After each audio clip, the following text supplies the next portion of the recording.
Hello students, maths classes bye Poonam में आपका स्वागत है। आज हम करेंगे क्लास 7 का मिड टर्म का सॉल्यूशन 5 मार्क्स वाले क्वेश्चंस के लिए।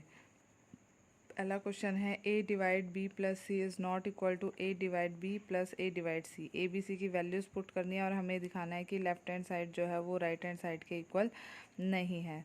तो पहले हम लेफ्ट हैंड साइड लेकर चलेंगे। वो क्या है, a डिवाइड b प्लस सी। और यहाँ राइट हैंड साइड लेकर चलेंगे। वो क्या है, a divide b plus a divide c। Solve करेंगे। a की वैल्यू पुट करेंगे 24, b की वैल्यू -12, c की वैल्यू -3। तो 24 यहाँ पर डिवाइड करेंगे तो -15 आ जाएगा और ये आ गया 24 बाय -15। 3 8 ज़ा 3 5 ज़ा, तो आंसर आ गया -8/5 लेफ्ट हैंड साइड का। अब राइट हैंड साइड के लिए सॉल्व करेंगे तो इसमें पुट करेंगे 24 डिवाइड -12 ब्रैकेट प्लस a की वैल्यू 24 डिवाइड -3। तो जब इसको 24 को -12 से डिवाइड करेंगे तो हमारा आंसर क्या आ जाएगा, और जब 24 को -3 से डिवाइड करेंगे तो आंसर क्या आ जाएगा। तो ये कट होके -2 आ गया, ये कट होके -8 आ गया। तो यहाँ से हमारा आंसर आ गया -10। और -10 और -8/5 इज़ नॉट इक्वल टू। तो ये हमने प्रूव कर दिया कि -8/5 और left hand side right hand side के इक्वल नहीं है। नेक्स्ट क्वेश्चन जो है हमारा वो क्या है, इन a test +3 marks are given for every correct and -2 marks are given for every incorrect answer।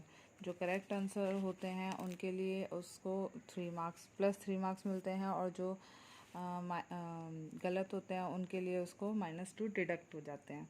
उसने कहा no marks for not attempting, कोई भी मार्क्स नहीं मिलता अगर वो क्वेश्चन अटैम्प्ट नहीं करता है। If a student score 20 marks on answering 12 question correctly, उसके 12 क्वेश्चन करेक्टली हैं और उसे मार्क्स कितने मिले हैं, 20 मार्क्स मिले हैं, ठीक है।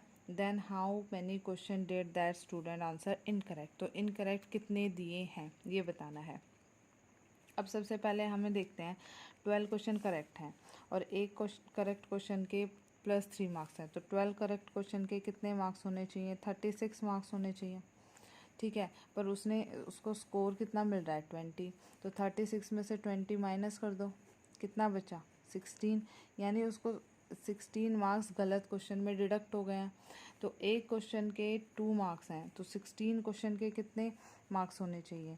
तो जब इसको 2 से डिवाइड करोगे तो यहाँ 8 क्वेश्चन, यानी उसने 8 क्वेश्चन गलत किए हैं, इसलिए उसके 16 मार्क्स डिडक्ट हो गए हैं। तो इसका आंसर आ जाएगा 8 क्वेश्चन इनकरेक्ट किए हैं उसने। नेक्स्ट क्वेश्चन है represent this data on bar graph. Bar graph पे हमें ये डाटा बना के दिखाना है।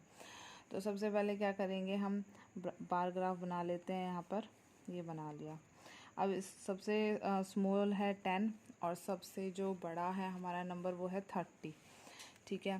तो हम यहाँ से शुरू कर देते हैं, 10 से कर देते हैं या 5 से कर देते हैं।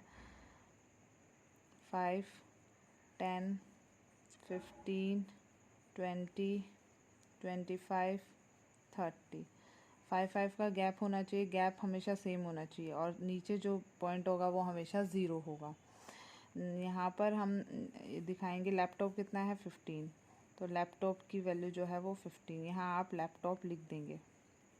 उसके बाद टीवी दिखाएंगे, टीवी की वैल्यू 30 है, तो हम यहाँ पर 30 तक ले जाएंगे अपनी लाइन को और यहाँ पर हमने लिख दिया टीवी। फिर 40 है, 40 तक, तो इसको और बढ़ा देंगे 35 और ये 40, ठीक है। तो 40 तक है तो हम 40 तक लेके जाएंगे इसको, और ये हमारा हो गया वॉशिंग मशीन। फिर 10 तक है तो 10 तक लेके जाएंगे, ये हो गया म्यूज़िक सिस्टम। फिर 25 तक ले जाएंगे, ये हो गया हमारा फ्रिज। तो इस तरह से हम इसको शो करेंगे। नीचे हमने क्या लिखा है, इलेक्ट्रॉनिक गुड, इसको शो करके दिखाएंगे।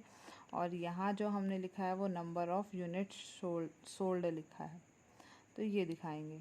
उसके बाद हमें सबसे मेन बात है, हमें यूनिट लिखनी है कि 1 यूनिट जो है वो स्केल लिखनी है। स्केल कैसे लिखते हैं कि जो ये गैप है वो कितना है। तो 1 यूनिट किसके बराबर है, 5 नंबर ऑफ़ यूनिट्स सोल्ड के बराबर है। तो इस तरह से हमें अपना पूरा बार ग्राफ शो करना है। नेक्स्ट क्वेश्चन क्या है, क्वेश्चन नंबर 13। अगर ए बी जो है वो पैरेलल है डी सी के, पैरेलल है ई एफ के, पैरेलल है एच जी के, यानी ये चारों लाइन आपस में पैरेलल है, तो एक्स वाई जेड की वैल्यू निकालो। अब ये दिख रहा है कि ये दोनों एंगल जैसे कौन से हैं, कॉरस्पॉन्डिंग एंगल। तो एंगल एक्स की वैल्यू कितनी हो जाएगी, 75 डिग्री, क्योंकि ये कॉरस्पॉन्डिंग एंगल है। ठीक है, अब ये दोनों एंगल भी कॉरस्पॉन्डिंग है, तो एंगल एक्स की वैल्यू एंगल वाई के बराबर होनी चाहिए, क्योंकि ये आपस में कॉरस्पॉन्डिंग एंगल है, संगत कोण है। तो एक्स 75 है तो वाई भी कितना हो जाएगा, 75 डिग्री।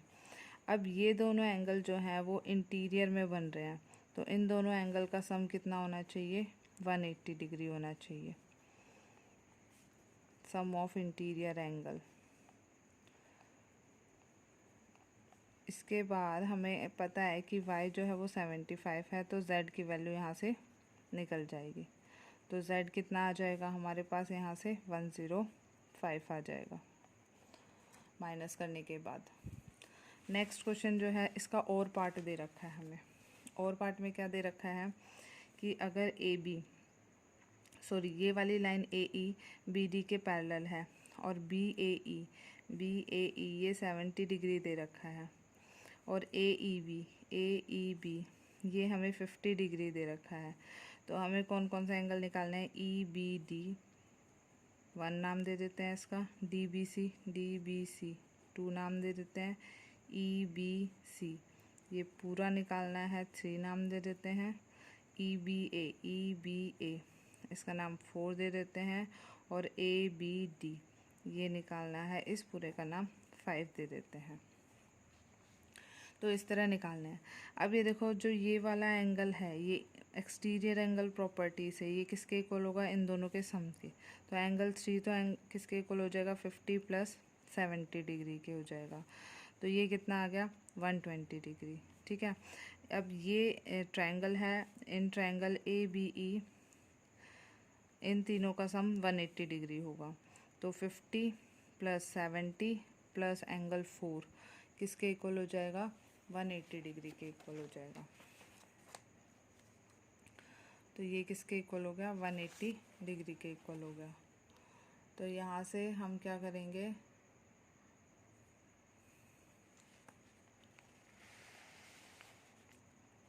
वन 180 डिग्री के इक्वल हो गया। ये 120 + 4 180 हो गया। यहाँ से एंगल 4 की वैल्यू क्या आ गई, 180 - 120 that is equal to 60 degree. तो एंगल 4 जो आ गया 60 डिग्री आ गया। अब जो है 1 + 2 किसके इक्वल है, 3 के इक्वल है। चलो यहाँ से ये निकाल लेते हैं कि ये पूरा एंगल 4 + 1 + 2 180 होगा, सीधी लाइन पे है। Angle 4 + angle 1 + angle 2 linear pair angle की वजह से ये जो है 180 डिग्री के इक्वल हो जाएगा। अब देखो यहाँ से 4 कितना आ गया हमारा, 60 आ गया। तो 1 + 2 किसके बराबर आ जाएगा, एंगल 1 + एंगल 2 जो है वो किसके बराबर आ जाएगा, 120 के बराबर आ जाएगा।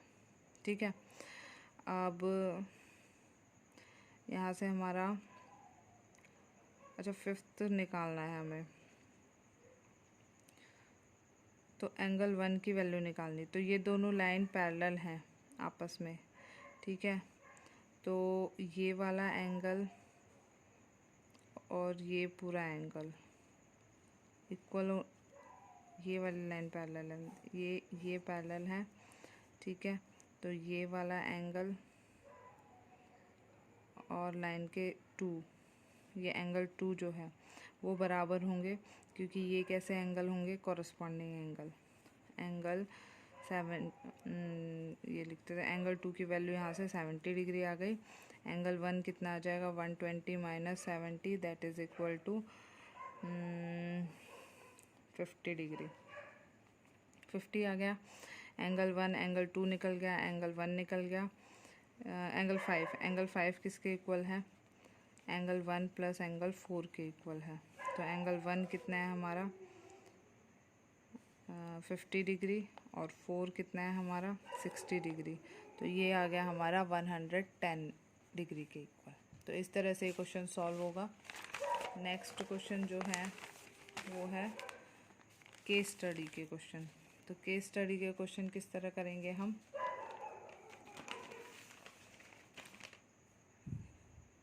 थैंक यू, नेक्स्ट वीडियो में करेंगे।